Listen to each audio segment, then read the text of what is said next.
How's everyone doing today?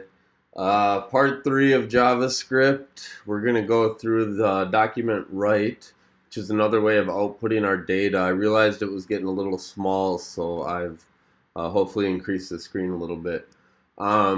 So basically, the Documentwrite is just another way that we are able to present our data to the computer or the user, and this is very similar to console log, even in the way it's actually written. If you see here, the document .write is just as console.log. The parentheses are similar in the fact that we can just type in here now whatever variable or whatever string. So we could just say hello world, and what we're going to see here is it's actually printed out again to our HTML document.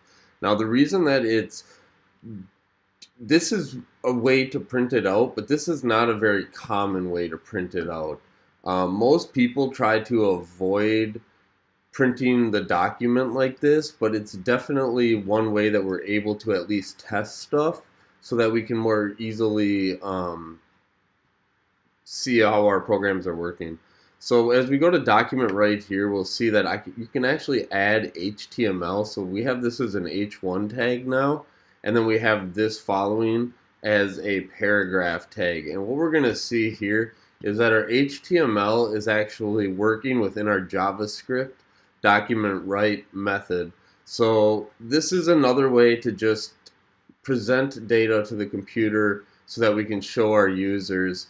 You can write functions. You're able to write variables. So again, we can go variable Steve equals web developer and give it a semicolon. And what we've done is assign that variable. And now with our document.write parentheses, we can put our variable in there, which is going to be Steve, and close our JavaScript with a semicolon, and we'll see is a web developer. So guys, that's a Documentwrite.